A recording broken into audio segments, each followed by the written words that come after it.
Okay. Good morning. Happy Friday. It's like one of the exciting parts that our meetings are always on Friday. That it can always be like a positive thing, like, yay, we're all together and it's Friday. So I think you guys all know me, Stephanie, the program manager of the Blackstone Watershed Collaborative.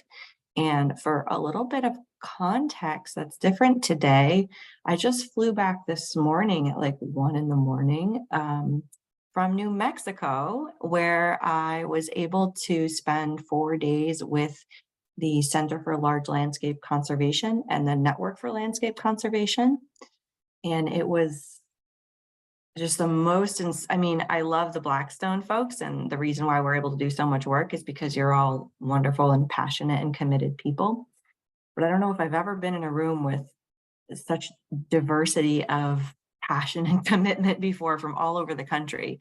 It was a gathering of folks who were grantees from the Catalyst Fund, which is run by the Center for Landscape Conservation. And it was getting together grantees over the past 4 years because they had hoped to have a retreat in 2020, March of 2020. And then of course, COVID hit. And so everything got pushed back. And so we finally were able to get together all these different groups, and the collaborative had received a Catalyst grant over the past year. And that funding was able to, we were able to leverage additional private foundation funding and hire this new staff person that starts in about 3 weeks on June 14th. So I'll introduce you to her when she begins, but we're very excited to have another person on board. And I just wanted to maybe give like 2 things about that program that we went through. And one is that they are very intentional about their work, and making sure that they're very inclusive and that they're very equitable and that they're always having co-creation of their goals with the community. And I think that's really important. And I want to, focus on that a little bit more intentionally in my work. And they're also, they were very good about having these group agreements. Has anyone else ever had a group agreement within their group or network? It basically just lays out like, we're all going to listen to one another. We're all going to pay attention. We're all going to, come with our whole selves. And if we need to be raggedy, quote unquote, that day, like that's okay.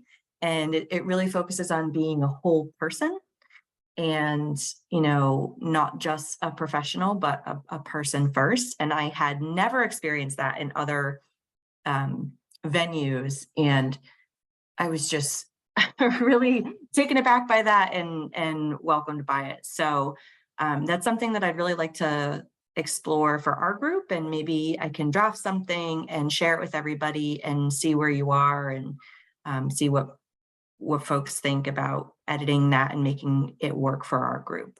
Hey, Stephanie. From another context, I'm on a Unitarian Universalist Board of Trustees, and we have a covenant for the board that covers a lot of those same things. And yeah. I'll send it to you. It's got some language that might be suitable. Yeah, thank you. I love it. UUs are wonderful for that. Very, very accepting. And I think that's the goal here, is just to make sure everybody feels kind of like welcome and heard, and that we're all on the same page. Yeah, I have few examples also of groups I've been part of. Yeah, wonderful. Love it. Feel free to share those with me. So that was one thing that I wanted to share. And another was that something that someone said really resonated with me, and people use this term a lot, of a community of practice, right? We're a community of practice, we're practitioners, we work on the ground. And someone at one point said, in our group, we've changed that to, we're a community of practice and joy. And I was like, yes, I love that so much. And so that's my new phrase, is we are a community of practice and joy. And we are here because we care. Like, so many of you are volunteers. So many of us are putting in way more time than we are technically supposed to, right? On these projects or this watershed or whatever work that you're doing. And it's because we care. No one here is doing it for the money. So, I just really enjoyed that. And it's been a wonderful group of people, you know, from Florida and Oklahoma and Alaska and Nebraska and New Mexico and Carolinas, and just really all over. And it's just like really reinvigorated my work. And we talked a lot about like burnout and how to avoid that. And it was just good. It was just so good. I've never had a conference or retreat that was just sort of like whole self, let's all work together. So just a little bit of context of where my brain is at this morning. And with that, we can do our regular introductions. So Judy, do you want to go first? I wrote your name down first. Oh, Judy, you're there. Yeah. Okay. Well, sorry, that's okay. I lost my cursor and I couldn't unmute myself. Yeah, so good morning, everybody. Happy Friday. I was saying to Stephanie earlier, I'm just so glad it's Friday. This week feels like it's been 2 weeks long. So I'm Judy Rondo. I am the non-point source outreach coordinator in the non-point source section at Mass DEP. Thank you. And I forgot to say, we're going to throw in something extra. So Judy, if you want to say what your favorite dessert is, and if you're not a dessert person, you can say like a fruit or I'm something. so a dessert person. Okay, right love now, my favorite dessert is tiramisu. That's a good one. Good. All right, Kate Benson, including your favorite dessert, please. Of course. Kate Benson, Massachusetts Division of Ecological Restoration, where I am a project manager for the Broadmeadow Brook Restoration Project at the upper part of the watershed. And favorite dessert, going into summer, I'd have to say something lemon bars. Nice. Katie. Hi there, I'm Katie DeCruz-DiMarzio. I am from Rhode Island Department of Environmental Management. I'm the new lakes person, and my favorite dessert is probably strawberry shortcake right now. Good one, good one. Sophia.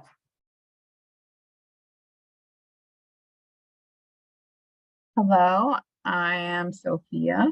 I work in the industrial pretreatment department at Upper Blackstone Clean Water, and my favorite dessert is carrot cake. Oh, I love how everyone has these like something fresh in there. It's interesting. Greg. Greg Dorschler, and I'm the Worcester Intercollegiate Outdoors Initiative Coordinator with the Greater Worcester Land Trust. And I'm not really a dessert person, I guess, but I will say granola bars. Yeah, definitely a good ending to a meal. Ted. Ted Beauvais, I'm president of the Blackstone River Watershed Association. And this time of year, I have a big rhubarb patch. So I'm going to have to say rhubarb pie, rhubarb cake, rhubarb anything. Nice. Hey.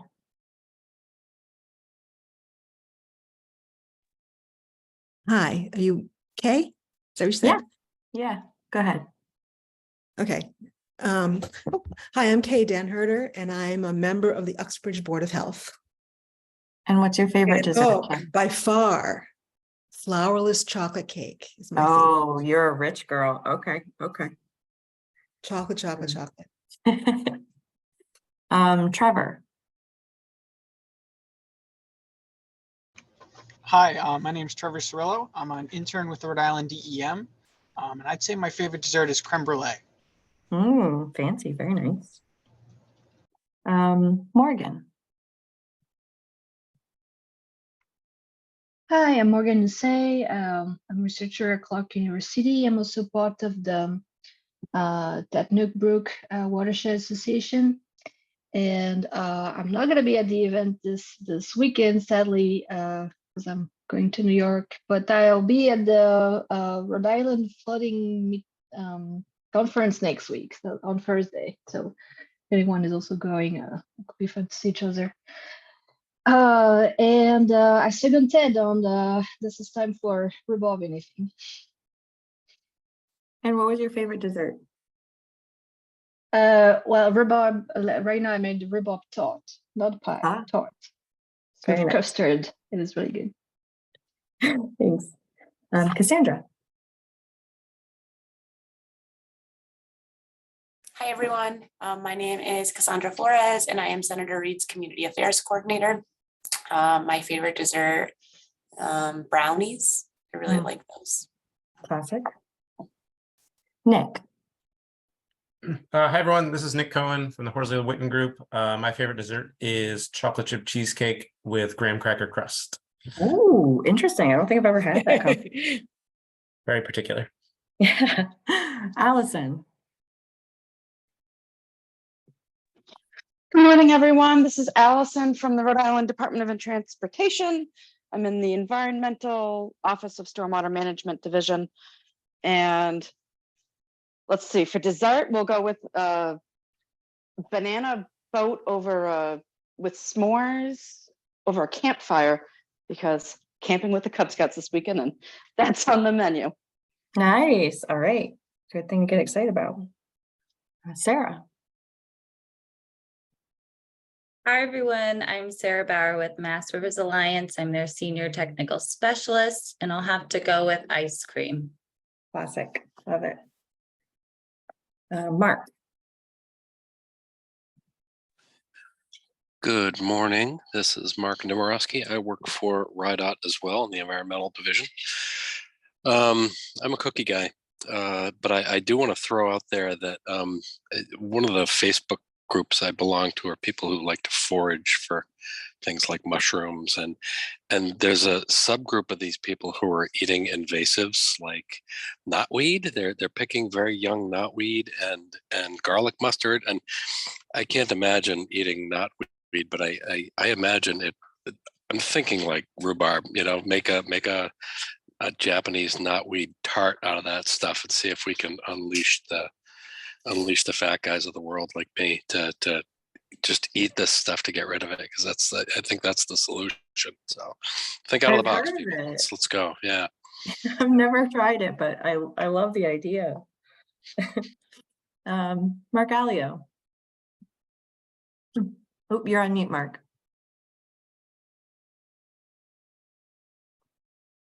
You're on mute. Hi, how's that? Perfect. Good. Yeah. The last Mark, maybe those folks are looking for fiddleheads.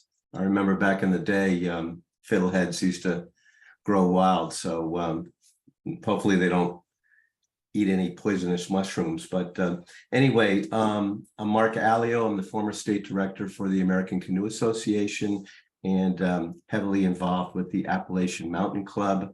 I represent the Narragansett chapter of the Interchapter Paddling Committee, and I'm also the coordinator for the AMC Water and Rivers Fund. And I would just like to tell everybody that we are got another window which closes June 8th for proposals to get some Waters and River Fund grants. So if anybody has any interest in getting up to $5,000 for a suitable Waters and Rivers Fund project, please contact me, or you can track me down online. And once again, it's just a very short solicitation response that's needed. And we've had 5 projects, successful projects here in Rhode Island. So it's low-hanging fruit. So I encourage you to check it out. And I've always been a pumpkin pie kind of guy, so. Great, thank you. And I'll share that link with folks after introductions. Thank you. Good reminder. Patty. Good morning, everyone. I'm Patty here with the Blackstone Valley Tourism Council. Normally, I would say anything chocolate is my favorite dessert. But I seem to be going attached to strawberries and strawberry shortcake. And I just got a nice batch of strawberries from Goodwin Brothers Farm, giving a little shout out to one of our local farms in the Blackstone Valley in North Smithfield. So next stop will be to the supermarket to get some biscuits and cream. Love it. But yeah, it's a great day today too. Thanks, Patty. Peter. Peter Coffin with the Blackstone River Coalition, and my dessert is apple pie. Nice. Perfect. Molly.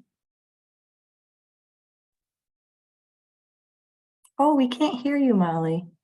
You're off mute. Can you hear me now? Yes.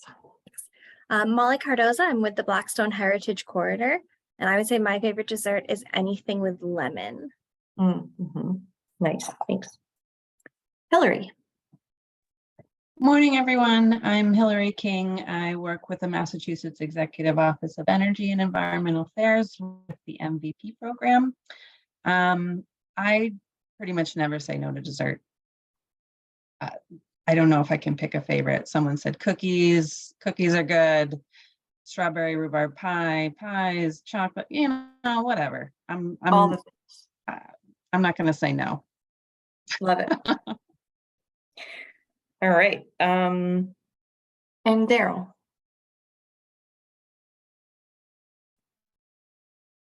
Yeah, good morning, everybody. So I'm Daryl Moore, the State Conservation Engineer with NRCS, USDA. And I just enjoy all desserts. Thank you. Sounds good. Did I miss anybody? Oh, Sarah. Maybe I was away from the phone. Oh, and John. Sorry. I'm sorry. I got a call from Hiawatha. I had to answer it. So I'm John Moslin. I'm president of the Blackstone River Watershed Council, Friends of the Blackstone. And my favorite dessert for the summer is lemon lush, or any other time is my wife's homemade carrot cake. Ooh, yep. I'm getting some good ideas here for our next in-person event that we need to do. So Sarah Plotnicki, sorry. No worries. I'm Sarah. I'm a resiliency planner at the Central Mass Regional Planning Commission. And my favorite dessert is apple cake.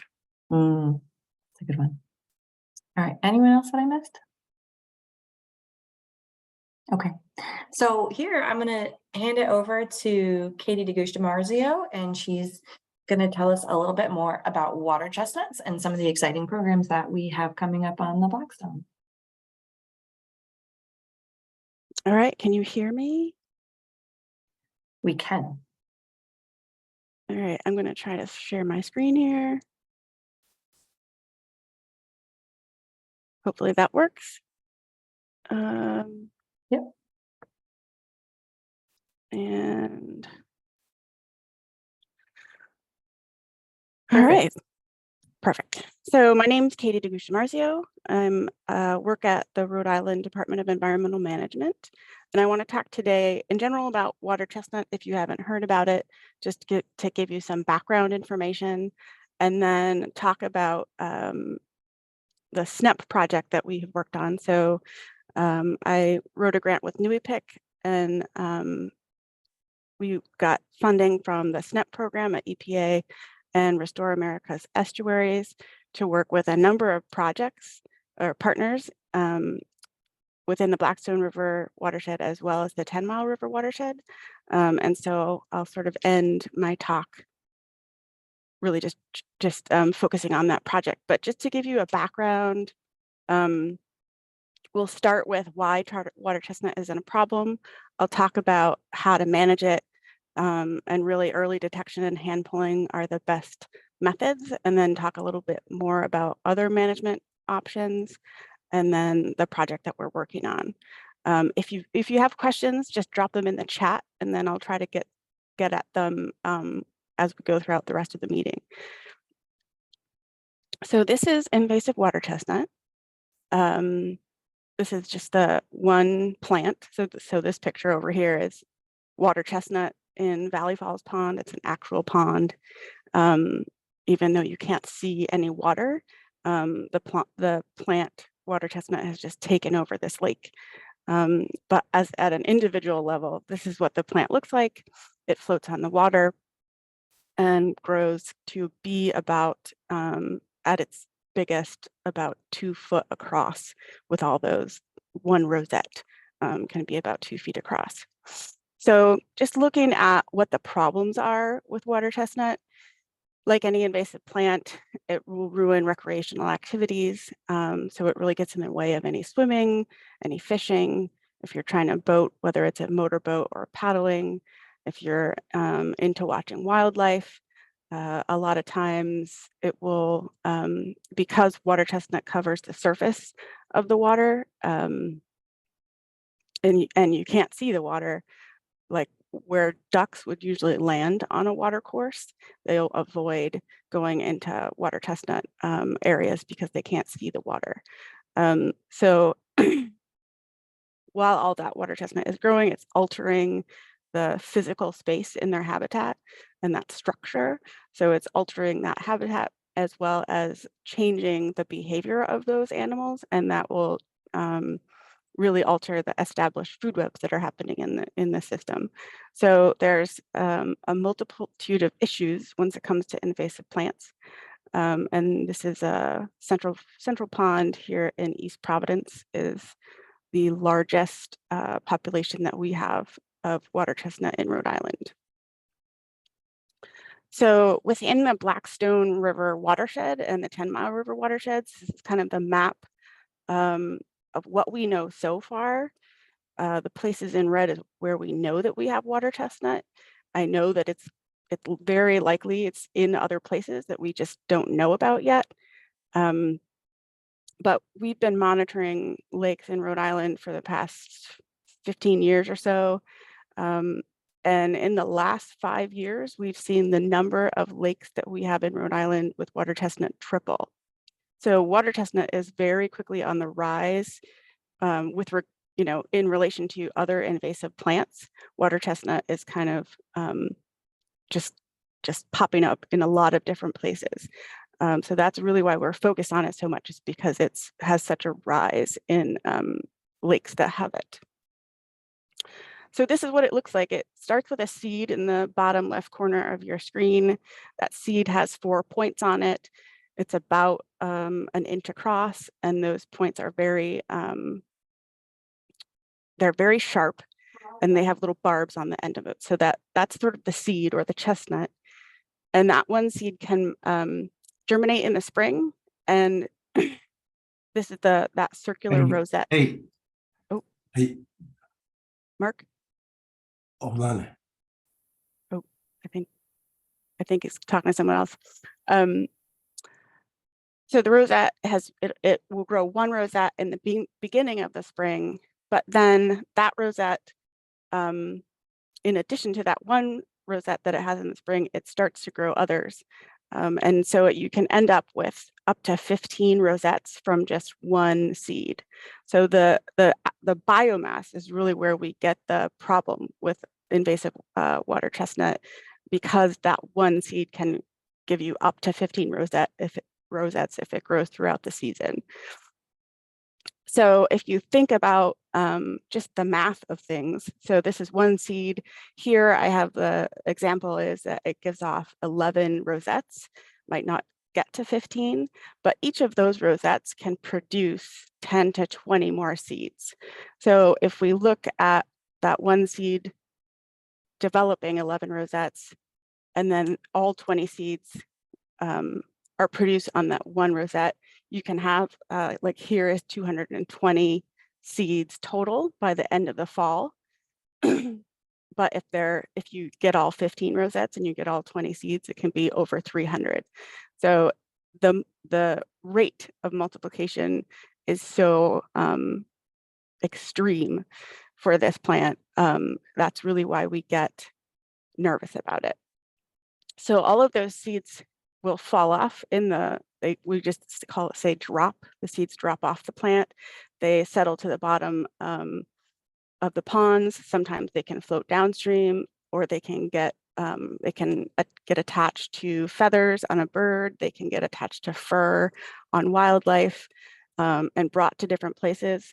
But that seed bank, of all 200 seeds from just one original seed, can kind of fall down here. It's a little bit hard to see on this, but this is really a picture of the seed bank. It looks like dirt. It's kind of brown, but if you zoom in, those are just 100% coverage of water chestnut seeds. And we have the zoomed in picture on the top right.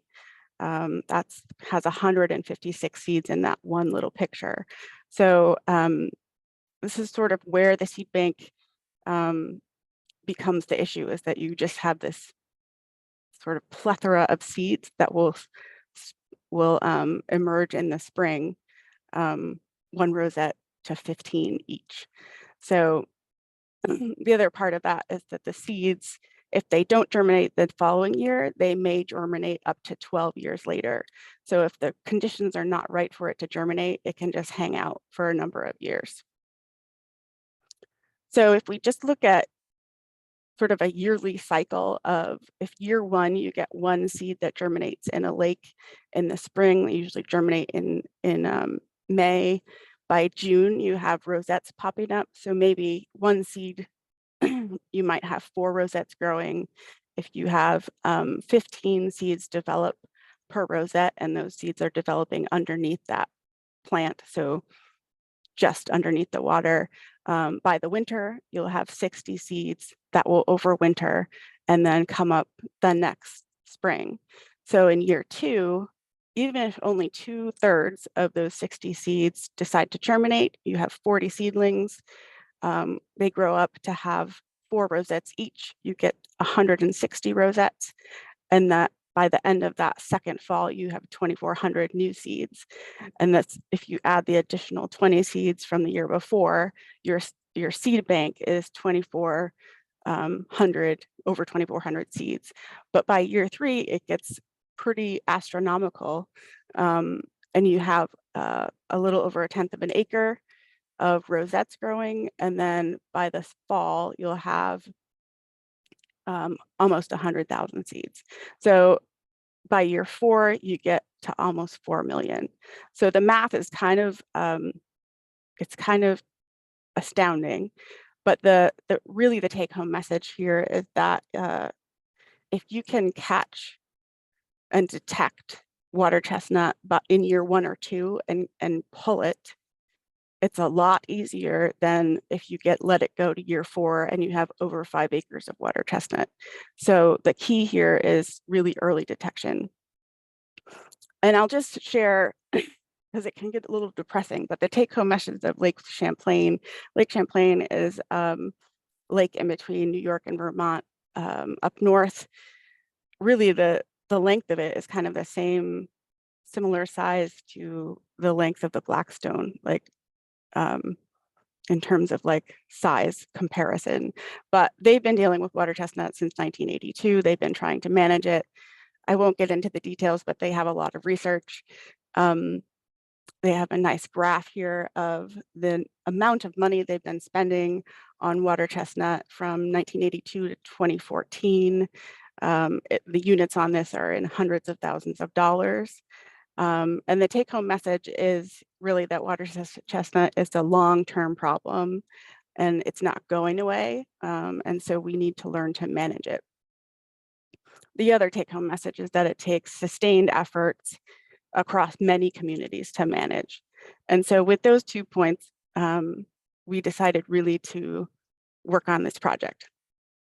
So looking at this early detection and managing how to hand pull it. So, if you look at sort of the stage of invasions and how different plant levels, whether you have an established population or you have a very large population that is dominating the ecosystem, at each interval of those levels of invasions, you have different management tools that you can go after. So if you're just looking at that first arrival, so if you can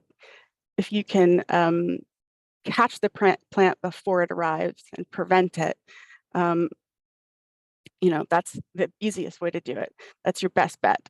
There are lots of ways that a plant can arrive with those seeds. A lot of those are natural, like wildlife and waterfowl, and we really can't control that. So we really focus on what we can control, and that's educating folks about how they're transporting. They may transport plants on their boats, if they're fishing gear or swimming types of things. So there's the prevention is that management tool that we use if we don't have water chestnut at a water body yet. You want to make sure that we're curbing the movement of those seeds from one lake to the next. So we can put up signage and stuff, and that's a lot of what we do. And make sure people are cleaning, draining, and drying their boats before and their gear before they go from one place to the next. But if you do get a seed in your lake and it decides to be established, the best bet is to eradicate it. And that takes really monitoring and detecting that plant early.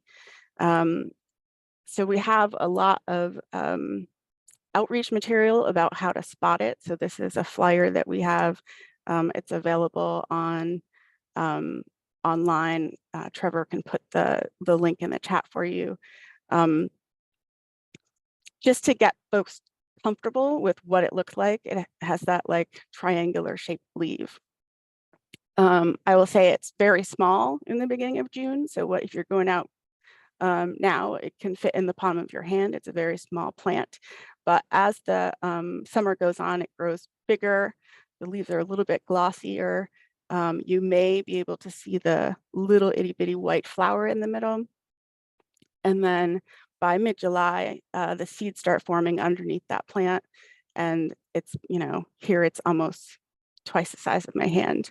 But by the end of the fall, it can be up to 2 foot wide. So in order to eradicate it, you need to detect it early. So just keep your eyes out for these plants. The moniker that we're using is spot pull for prevent or look, lift, limit in order to be able to find it early, pull it out, and prevent those seeds from going from one place to another. The trick here is that you have to do it every year. So that seed bank, if you start hand pulling, if there was a plant last year, seeds can hang around for those 12 years. So you're going to have to be looking every year, and really seeds can come from any other place, brand new seeds that weren't there before. And so you just really have to be vigilant every year to keep looking for these plants.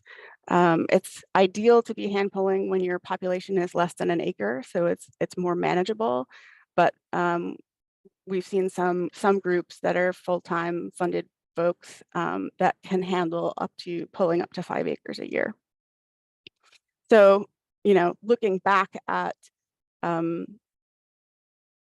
of this graph, your hand pulling is really removing all of those rosettes before they form seeds and just getting rid of it. So it's an annual plant. It's not going to come back. It doesn't have a root system. So it's pretty nice when you can just completely remove it.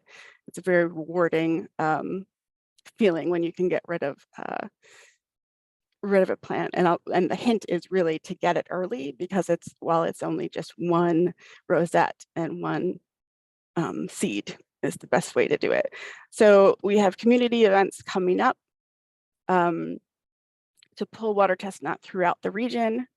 It's not glamorous. It's a pretty muddy endeavor, but it's a good, rewarding feeling of accomplishment when you can stand in front of a bunch of water chestnut. Once you get past just the established small populations and you have acres and acres of water chestnut, you're really just trying to control and maintain those populations. It becomes larger control projects that require permits generally, and that could include physical methods or chemical methods. And those are essentially very, very expensive, have to be done annually. It will take several years to deplete the seed bank. So it's not a one size fits all. The chemical company comes out and sprays and it's done in 1 year. It's going to be multiple years. This is the recommended 5-year herbicide program for the Valley Falls Pond in Central Falls. Really, they just sort of projected 5 years to treat 30 acres of it is about $93 $1,000. And that's just the first 5 years. You're probably going to have to do that again because it's been there since 2017, at least, more like probably 2012, and we didn't know that it was there. So you're looking at 10 years of seeds that are dropping in that pond that we're going to have to let germinate and then kill off. So that's what those are kind of the control strategies that you're looking at. In terms of our SNEP project, it's really three-pronged and looking at managing water chestnut at a watershed level, because whatever's going on in the upper Blackstone is coming downstream to us in Rhode Island. So the three basic things that we're working on for our SNEP project is to develop those outreach materials. We're working with NUIPIC, the Blackstone Valley Tourism Council, and other folks to develop outreach. We're doing coordinating community hand pulls where we have populations that are that size. So the Blackstone River Watershed Council and the Tourism Council are working together at Central Falls. Uxbridge is working on a pull. We're doing a 10-mile river one. These are the events listed and the dates. So if you're interested in volunteering, you know, please come on out or get your friends. There's a QR code, or Trevor can drop the link there. And I will say that Shrewsbury, the Lake Quinnipiac folks are looking for folks with small motorboats or any composting areas. And then that third part of the project is to help process the treatment. So City of Central Falls, the City of Attleboro, and the City of East Providence are all treating the larger infestations in the area. And so we're helping to fund those. So, and at the end of the project, we get to summarize it and really train other community leaders who are interested. So that's all I have for today. The hand pulling events are listed here. You can register at the link in the chat. And if you have other questions, just drop them in the chat and I'll address them. Thank you so much, Katie. Sure. It's a ton of information and it's really exciting to hear about, because we know that water chestnuts definitely are a problem in several different areas of the watershed and unfortunately are easy to expand. So really pushing on this hand pulling events. We would love to have you. And if there are other areas that you know you have water chestnut, for anyone listening in that were not on the map, you know, let Katie know so that we can plan ahead for that and think about some additional pulls, whether it's this year or next year, and getting funding. And there is funding available for this work. So yeah, thanks for spreading the good word, and please everybody, if you're able to sign up for some of these events. Yeah. And I will say that I did forget a couple links that Trevor can post. If you're interested in sharing prevention materials, there's an invasive species week coming up in June. And there's a lot of free like social media stuff that you can check out. Perfect. Yeah, and thanks so much also to Trevor for sharing all that information while Katie was talking, because man, that makes it a lot easier. Looks like Mark has a question. I just typed it in the chat. Yeah, I'm surprised. I used to work with Katie, so I'm got a familiarity there. But it's suitable to compost the water chestnut. You figured that out. You used to have to get a dumpster to dispose of that, right? It can be composted. It just depends on the location. So if there is room at the location that you're removing it at to compost it, you can compost it there. Sometimes you need to get a dumpster if there's not room. But once it dries, it's not going to reproduce. Oh, that's great. That's a good step forward. Good news. Keep it out of landfills, right? That's all our landfills will be full of water chestnut. And yes. Have yet another problem. Thank you, Katie. Sure. Any other questions for Katie? Okay. If you think of something, feel free to put it in the chat or send her a message or an email, and Really happy that we're addressing this. So thanks, Katie and Trevor. Okay, so we are gonna move on to our subgroup updates on our agenda. So I haven't heard anything about Biker Greenway updates. Has anyone else heard anything else going on?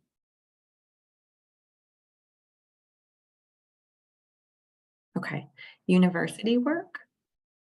I know that Holy Cross finished up their final project, producing some materials on fish passage, the benefits of fish passage and the different dams. I haven't seen it yet, but hopefully I'll have that and be able to share it with you at our next meeting in June. Anything else happening that folks have heard about or working on? It's Well- not May, so everything's, I know, slowing down for. Hey, this is Paul here. So Stephanie, I just want to thank you for your efforts on the student project for the culvert prioritization that you put a lot of effort helping our students on that project, and we appreciate that. So it was a Yeah, thanks, Paul. nice way to connect up. And we didn't get to hear your introduction before, so it is totally imperative that we hear what your favorite dessert is. Oh, my favorite dessert? Oh, well, definitely blueberry pie all the way. Oh, okay. Nice. Okay. All right, thanks. Yeah, sorry I arrived so late here. So. That's okay. Anything else for university work that folks are working on? Okay. The other thing, well, I will just add one thing, that we're still working on the for the city of Worcester, looking at modeling for the for CSOs and for looking at green infrastructure and trying to get an assessment on the effects of including green infrastructure in upstream areas, and what kind of implications or benefits that can have downstream, both on the just generally in the water, but for the community too. So that's going on as well. Okay, so identifying green infrastructure specifically to reduce CSO? Or to, Reduce CSO and stormwater in general, but okay, and CSO as well. thanks. Thank you. So we have a lot on fish passage, no surprise there. So I know the notes went out really late there. I don't know if anyone got a chance to actually look at them, but I'm gonna reference back there, and I'm gonna just kind of go over those, because I think it's important as the collaborative takes over the facilitation role for creating fish passage over the lower 4 dams, to be really transparent in this process. And I know that's been a challenge to kind of hear about what's going on and how you can be really effective in pushing for that. So number one is that we have this community fish migration parade on Sunday. So if you're available, we would love to have you there. We'll be marching some fish over the lowest of the 2 dams, and we will have this parade led by the Narragansett Indian Tribe and the Hassana Band of Nipmuc. So we really want to bring it back to elevate our Indigenous partners' voices on this. And it's not just important for ecological benefits of bringing back these river herring and shad and American eel that have historically used the Blackstone, but have been prevented from migrating up it for the past, couple hundred years or so. But we also want to think about the cultural benefits to our tribal partners and the importance that these species have for them, that they've been there and created their traditions around for millennia.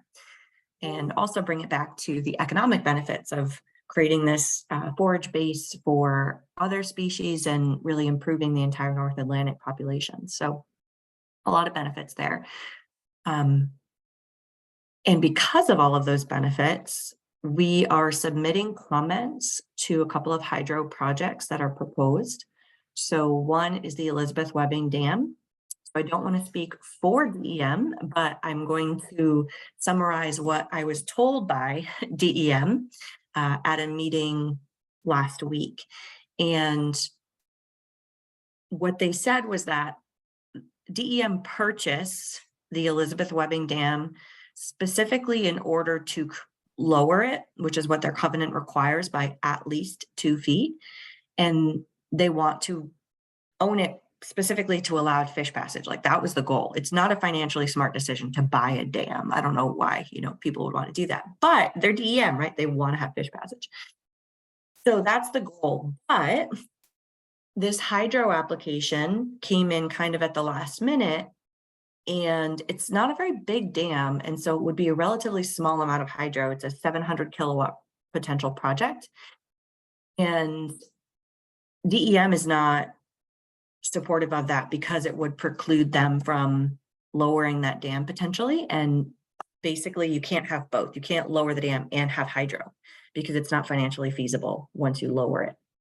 And so the DEM wants to instead not have hydro and to lower the dam and create fish passage. Our tribal partners would prefer to lower, remove, or in some other way, remove that barrier to prevent fish passage. The collaborative feels that way. Friends of the Blackstone feel that way. I think everyone does. So we're submitting comments to say, please don't give them their hydro license, because last week we found out that it's possible, and the lawyers are looking into this, that if the FERC license, Federal Energy Regulatory Commission, if the FERC license was granted for hydro, it may actually supersede the state's ability to lower that dam. And so we don't want this federal eminent domain coming in and saying, nope, we're going to have hydro here instead, and you can't do what you were going to do to lower the dam and create passage. Yeah, John, jump in.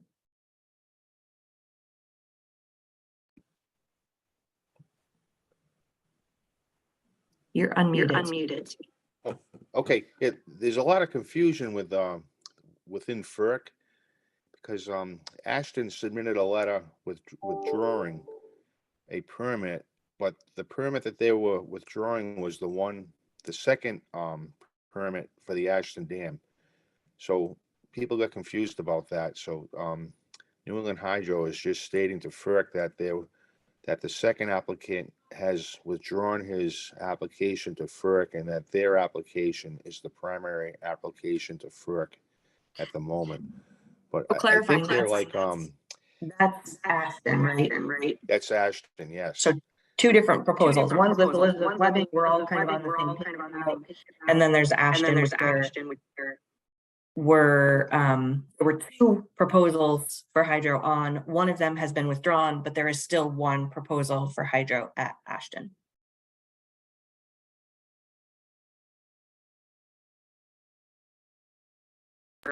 They're actually coming up to a deadline as far as New England Hydro and Ashton. So, I mean, we have to really look at that again, I think, and get together with maybe another meeting with the partners again to look at that, because there's a lot of issues that we really have to look into. All right, that's all I got to say. Yeah, thanks, John. I'm just going to mute you again because it's echoing. So I believe that the comments are due on June 20th for Elizabeth Webbing and June 7th for Ashton. Is that correct, John? Well, there's another on the FERC library. There's another date of June 6th that was put to Ashton. So I don't know if that's the original date or did they move it to the 20th? But if we ask for an extension, that could play into their hands as to them not being able to realize, because they haven't answered any comments. Are they required to answer our comments? They're not. So one of the things that we found out at this meeting last week about FERC, that there are a lot of challenges. So I'm actually going to go back to my notes on this so that I can kind of share this information, because man, was my mind blown. So some of the issues with FERC, and my goal was to write these up, and I'm sorry I haven't yet for folks who are interested in this, but it's that sort of intersection of super boring regulatory stuff, but also really important. If you don't understand it, it can work against you. Morgan, do you have a question first? Oh, go ahead. I have a comment and a question and some suggestion after that. Okay. So one is that FERC only considers these new effects. They don't look at cumulative effects of different dams. And if the dam is in place now and it's been there, they only are looking at this hydro project changing what's existing now. They don't think about this opportunity to not have that structure there at all, and what those different changes would be. And they don't think about cumulative effects of multiple dams. They're just looking at this one barrier, and they're not considering, well, maybe if each dam only has a percentage of fish going up it for passage, then once you get to the top, you have a very limited population of that were able to make it all that way over all of those different dams and fish passage opportunities. Also, it's my understanding that the applicant does not necessarily have to respond to public comments. I mean, see, look at my notes here. Gosh, applicant does not have to respond to public comments, and they give FERC their comments basically on why they're moving forward with their project. It's not like EPA where they have to specifically address every comment that they receive. It's very different. They also get their funding from license applications, and so they sort of answer to applicants. The attorneys were saying that you could say that they answer to Congress, but because Congress doesn't fund them, they don't entirely, which seems ethically gray to me. And that everyone sort of pushed and said, it's really important to get a coalition together of these diverse voices and say, we really need to consider this opportunity to look at the entire watershed scale of fish passage barriers, and how we can work together on doing this on a bigger scale, and not just looking at every single little hydro project and dam. But for now, our first thing is to say, okay, by June 20th on Elizabeth Webbing, and what I wrote down at least is June 17th for Ashton, to be able to provide these for comments and say for Elizabeth Webbing to not allow the licensing, and for Ashton to say, let's make sure that fish passage is critical. And I don't know if there are any other specific comments that John wants to mention on Ashton. And then more. Okay, I know the Broad Street Hydro is against the Elizabeth Webbing Hydro. They sent a letter to FERC saying they're against it because they just rebuilt their hydro, and the numbers that they used to rebuild it, it has it's no room either way. And if Elizabeth Webbing raises their compound, their water, that's going to affect their hydro. But if the dam is lowered 2 feet or taken out, that's going to improve their hydro, they said. So they are against it as far as Broad Street Hydro. Yeah, thanks. Morgan? Yeah, I just want to share that I've been aware this last year. There was this big effort that just happened for more like sort of climate coalition to organize, to put a lot of comment to FERC, and the deadline for that was, I think, a few weeks ago. And I just want to highlight the fact that it was very climate and so power plant oriented.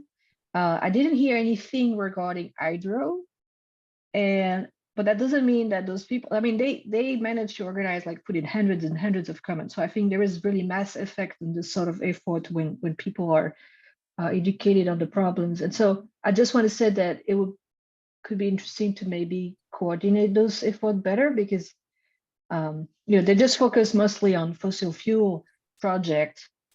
But I understand this is part of it. At the end, this is all for providing electricity for the grid of New England. So those are related in FERC mind, right? So I just want to say that I'm very aware there's a big effort very recently for a different deadline. And I'm sure there's a lot of people who could really get on that if they're aware of the fish passage problem. But I think maybe many are not. So I just want to share that. That is a really very organized, educated effort on the more carbon emission part, more than the in New England in particular. Yeah, and that's basically what the applicant has said when folks have pushed back. They say, well, Rhode Island has really strong requirements about green energy, and we're helping you meet your green energy goals. Period. End of story. That's why it's important. But when you're thinking about this in a bigger context of all the costs and all the benefits, you know, a 700 kilowatt project that's also reducing the production of another hydro facility, what's really the benefit here? And there are a lot of negatives. So yeah, good. Yeah, and But for all I know, there are some really fake argumenting about green effect on certain dam, and you know, and even like water pumping up with being pumped up to produce hydro with utility. So it's really worth that people are connecting all the dots on those stuff, because they are more connected than we think. Actually. Yeah, thank you. Peter. Yeah, just 2 points. One is, if the dam is indeed, and I believe it's owned by RIDEM, I don't understand how somebody can apply for a permit on a dam that the dam owner doesn't want it, and they've got to lease the equipment or something. So that's one item. The other is, there is a request out to the agencies for needed studies. And my sense is those studies could take a year, and they would have plenty of time to receive public comment as the Army Corps and RIDEM has to issue their necessary permits. So there would be opportunity, I should hope, for comments.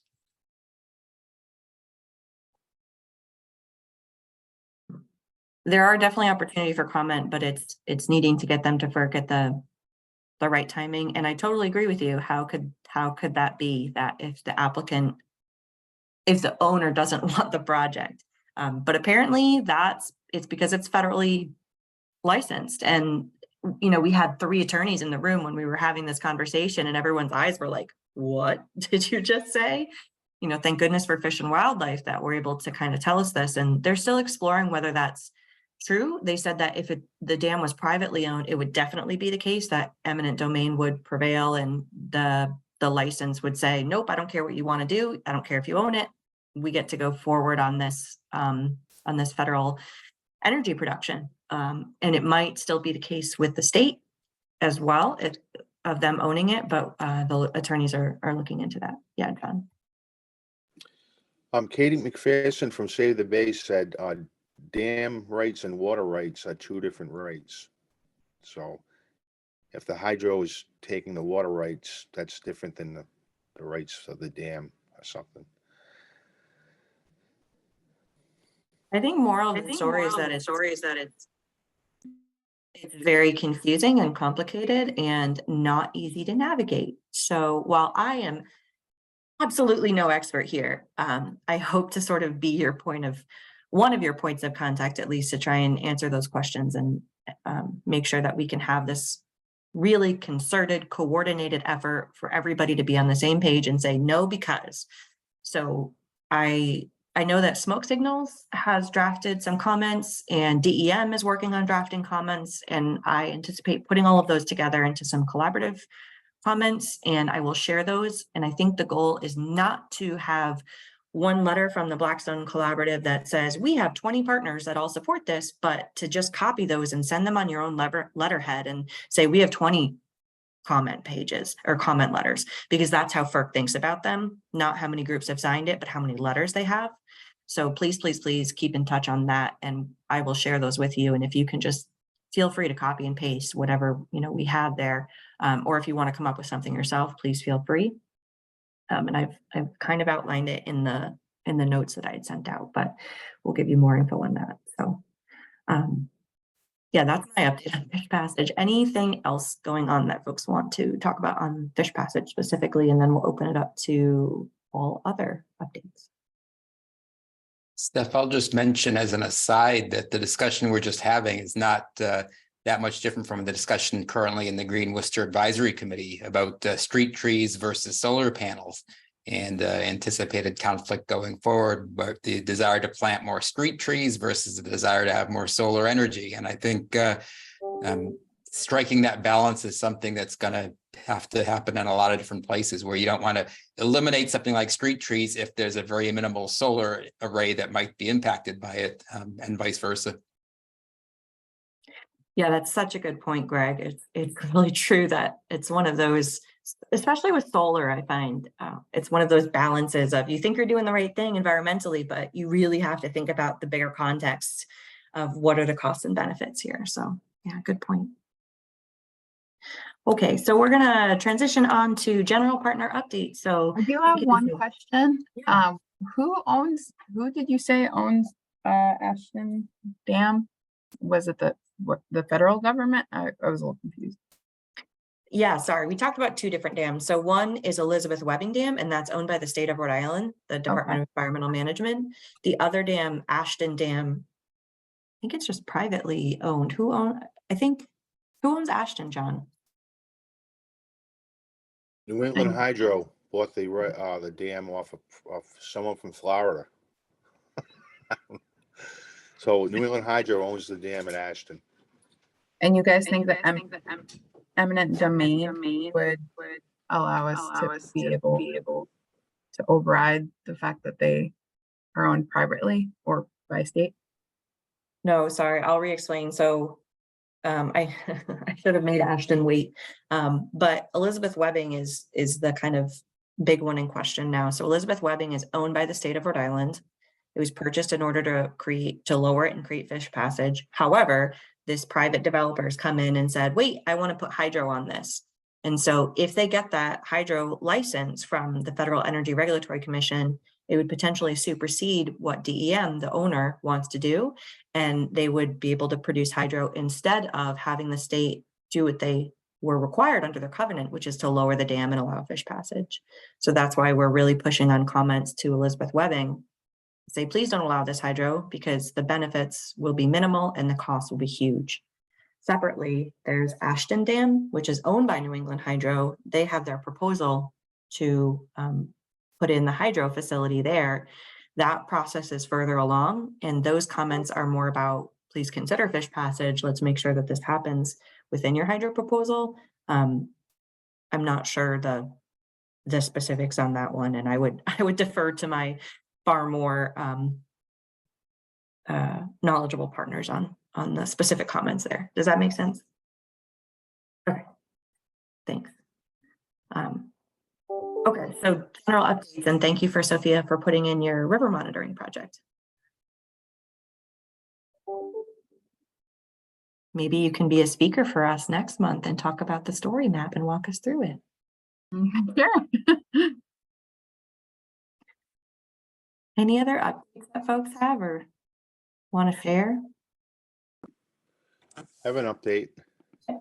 Okay, so a bunch of groups are going to receive funding from CLF, and our funding is we're getting $50,000 to refurbish Granite Park in Pawtucket. It's one of the first original ZAP parks, so we're going to use that to eradicate the knotweed there, plant pasture grass, and plant some native trees that will create bird habitat, and then mow it 3 times a year for 3 years. And we received a $10,000 grant through the Papito Opportunity Connection to help us with indigenous culture and history. I'm frantically trying to write that all down. That's fantastic, John. We're so excited that you guys have all this funding to do that work. Any other updates that folks want to share? Hi, I have an update for the Blackstone River Coalition Water Quality Program. So we received the DEP grant that we'd been waiting to hear about. So we're very excited about that. Yes. So we're going to be able to pay, get some new equipment. And the tricky part of it has to be spent by June 30th, of course. So, but we're very happy to have got that. We had our first sample event April 8th. And that everything went well. And then our next is coming up May 10th. Wait, is that, or just happened in May 10th? Yeah. So So we've done 2 so far this season. But I think that's it for us. Yeah, fantastic. Thank you. Ms. Paul, good link to share Oh, and all we're of still, the different sorry. projects. Oh, go ahead. We're still, if anyone's interested in volunteering, we're still looking for more water quality monitoring volunteers up and down the whole watershed. So I can put my email address in the chat, so anyone that's interested can shoot me an email. Thanks. Thank you. And go ahead, Peter. Yeah, follow on to John's announcement. Thanks to CLF, and really thanks to John for making the connection. But the total is going to be 150,000. So it's going to be split between the BRWA 50,000, 50 to the BRWC, and the BRC's 50,000 is going to go to pay water quality monitoring for the next 3-4 years. So when we get the money, that'll be great. Yeah, and this is Ted Bovee, BRWA. I wasn't sure we were talking about it quite yet. I don't think it's signed and it's 100% done deal, but it's promising that the money is coming our way as I understood it. And we would be with BRWA working on education angle with the town of Millbury and the city of Worcester along the bike path at the northern end of the Blackstone, and try to get some school kids out there, try to do a little bit of invasive species control, get the kids to do some signage and stations for dog waste disposal in many languages, at least 3 languages, so that people can, work on that issue and just try to get some kids involved and get a little bit of awareness and education going up in that area.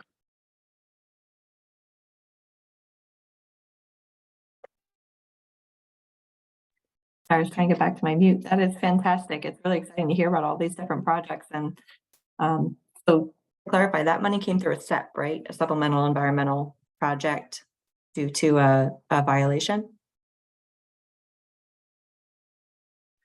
Yep, that's where it's coming from. It's the money's not in hand. Yeah. Could be this fall if everything goes well. Great. Great. Thank you all for coordinating on that and proposing those awesome projects. Patty and then John. Yeah, hi, Stephanie. First, I just want to report we did get some media attention for Sunday's event. There was a mention in the Valley Breeze recently, and John was quoted. So I don't know if that's from the press release we sent or if they were on top of that already. Ethan Shorey's pretty much follows a lot of that stuff that's happening in the Valley. But we also got a mention in this I think I forwarded it to you in Hey Roadie's newsletter. And also Eco Rhode Island, Frank Kareem mentioned it in his little weekender reports that he's doing. So that's good. And hopefully we'll get some media at the event, which would be even better. Yeah, I know I sent it out to probably some folks that I had at one point ever contacted for news and said, please share. So thank you, Patty, for getting that going and sending it out everywhere. And yeah, really excited for event Sunday. John?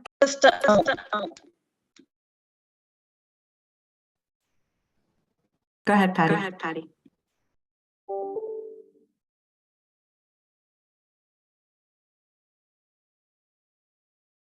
Patty, did you want to add something?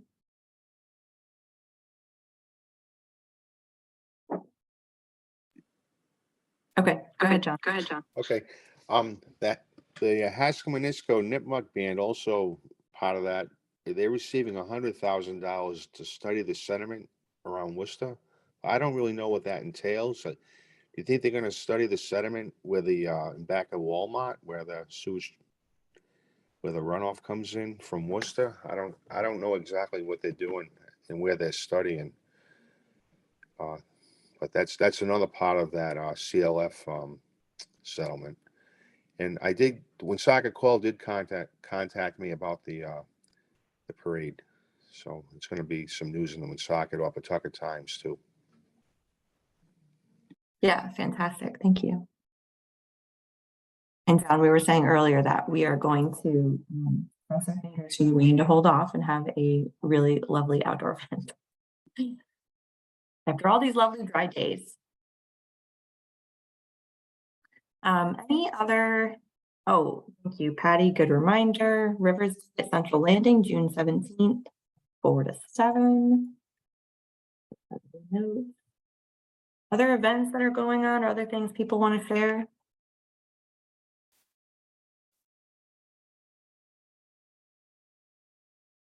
No? Okay. I will mention a couple of things. So next week, on Thursday, May 25th, there are 2 events happening. One is the Rhode Island Flood Mitigation Association having their annual meeting at URI. So you can still register for that. And the second is that Mass Envirothon is happening at Riverbend Farm in Uxbridge. So if you want to attend and support those students, our Massachusetts high school students have gone pretty darn far in the past few years. So I'll be there, and sure some others will be there as judges and support that effort. Also on June 1st, there's a webinar on this new funding opportunity from the Southeast New England and SNEP, Southeast New England Environmental Program. Am I saying that right? Southeast New England Program. I mentioned I got in at 1 o'clock this morning, so I'm running on small sleep.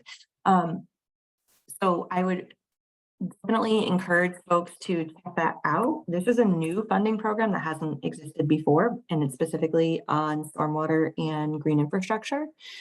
They anticipate about, I think it was up to 6 awards of $400,000 to $600,000 each. That grant is due on June 30th, but that link is for the webinar to learn more about the program first on June 1st. Also coming up is the Rhode Island Natural History Survey, and it's pretty interesting this year because it will be at the Narragansett Indian Reservation in Charleston, Rhode Island. So if you want to learn more or sign up for that, it's June 9th and 10th, and there's a link. And another big event that I want to really highlight is June 13th. So SNEP, the Southeast New England program, is going to be having a forum at Bristol Community College in Fall River. So it's not within our watershed, I know, but it's in our kind of sister watershed in the Taunton, which also drains the Narragansett Bay. And SNEP looks, they've provided a lot of funding to me. They provide a lot of funding to a lot of the other groups here. And they have a strategic plan that looks at 3 different goals to address by 2050. So safe and healthy waters, thriving watersheds and natural lands, and sustainable communities. So this forum specifically is an opportunity to allow anybody, any partners or community members to kind of come in and provide feedback on how SNEP can do that and be the most effective. So I encourage you to attend and sign up. It's free. It should be really informative. There's a link for that. And then just a reminder that there are several different grant opportunities open right now, including that Appalachian Mountain Club one that Mark mentioned. The Massachusetts environmental planning grants are due May 26th, so also next week. The MVP Planning 2.0 pilot grant program is due today. So if you haven't done that yet, get it in. Very excited about that new program. And then of course, this new green infrastructure stormwater program. So anything else that folks want to share?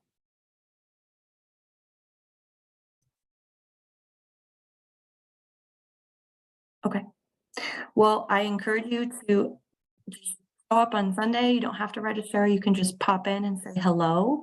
We'd love to see you in Pawtucket from 1 to 4 p.m. or anytime around there for this Fish Passage community parade.